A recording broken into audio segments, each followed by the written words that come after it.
NCP नेता और महाराष्ट्र के उप मुख्यमंत्री अजीत पवार को ले जा रही एक विमान बुधवार सुबह महाराष्ट्र के बारामती में लैंडिंग की कोशिश करते वक्त क्रैश हो गई। इस हादसे में अजीत पवार सहित कुल 5 लोगों की मौत हो गई। क्रैश के बाद अजीत पवार को गंभीर चोटें आई और उन्हें अस्पताल में भर्ती कराया गया। दुर्घटना में अन्य लोगों की भी मौत हो गई। संबंधित टीमें मौके पर जांच कर रही हैं। यह घटना राज्य और देश भर में बड़ी खबर बन गई है, क्योंकि अजीत पवार लंबे समय से महाराष्ट्र के राजनीतिक नेतृत्व में एक महत्वपूर्ण भूमिका निभा रहे थे। महाराष्ट्र के डिप्टी सीएम अजीत पवार ने प्लेन क्रैश से करीब आधे घंटे पहले सोशल मीडिया पर पोस्ट किया था। इस पोस्ट में अजीत पवार ने लाला लाजपत राय को याद किया था। डिप्टी सीएम अजीत पवार का जन्म 22 जुलाई 1967 को महाराष्ट्र के अहमदनगर जिले के देओलाली प्रवरा में हुआ था। वे एक राजनीतिक परिवार से आते हैं।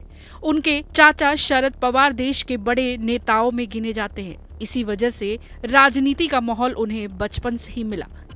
उनकी शिक्षा पूरी तरह हाई स्कूल और कॉलेज स्तर पर महाराष्ट्र में हुई। कुछ रिपोर्ट्स के अनुसार उन्होंने अपनी प्राथमिक और आगे की पढ़ाई देओलाली, प्रवरा और बारामती में पूरी की।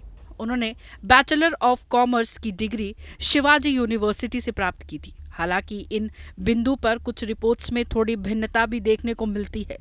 कुल मिलाकर कहा जाता है कि अजीत पवार की फॉर्मल शिक्षा कॉलेज स्तर तक थी और उसके बाद उन्होंने परिवार और सामाजिक कार्यों के दबाव के कारण राजनीति में कदम रखा। अजीत पवार राजनीतिक परिवार से थे। उनके चाचा शरद पवार भी एक वरिष्ठ और प्रसिद्ध राजनीतिक रहे हैं। यही वजह थी कि अजीत पवार ने राजनीति में जल्दी रुचि ली और 1980 के दशक की शुरुआती दिनों में राजनीति में प्रवेश किया। 1991 में उन्होंने बारामती लोकसभा सीट से चुनाव लड़ा और जीत हासिल की। इसके बाद 1991 में महाराष्ट्र विधानसभा में भी प्रवेश किया और कई बार एमएलए चुने गए। उन्होंने कई विभागों में मंत्री के रूप में जिम्मेदारी ली, जैसे कृषि, बिजली, जल संसाधन आदि। वे अब तक कई बार उप मुख्यमंत्री रह चुके हैं और उनका रिकॉर्ड तोड़ कार्यकाल है। अजीत पवार को उनके समर्थक अजीत दादा कहकर बुलाते हैं और वे महाराष्ट्र की राजनीति में जनता के करीब रहने वाला नेता माने जाते हैं। अजीत पवार जनता के बीच एक अनुभवी और दीर्घकालिक नेता के रूप में माने जाते थे। वे कई बार सरकार में महत्वपूर्ण पदों पर भी रहे हैं और किसानों, ग्रामीण विकास और प्रशासनिक मामलों पर अपना प्रभाव कायम रखा है।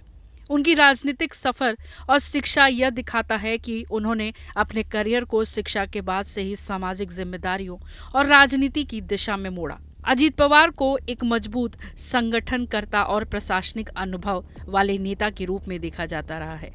उनके और चाचा शरद पवार के बीच राजनीतिक मतभेदों की चर्चा भी होती रही, लेकिन उन्होंने हमेशा खुद को शरद पवार का अनुयायी बताया है। आज अजीत पवार महाराष्ट्र की सत्ता राजनीति के सबसे अहम चेहरों में शामिल रहे और राज्य की राजनीति में उनकी भूमिका निर्णायक मानी जाती थी। ब्यूरो रिपोर्ट, जनतंत्र टीवी।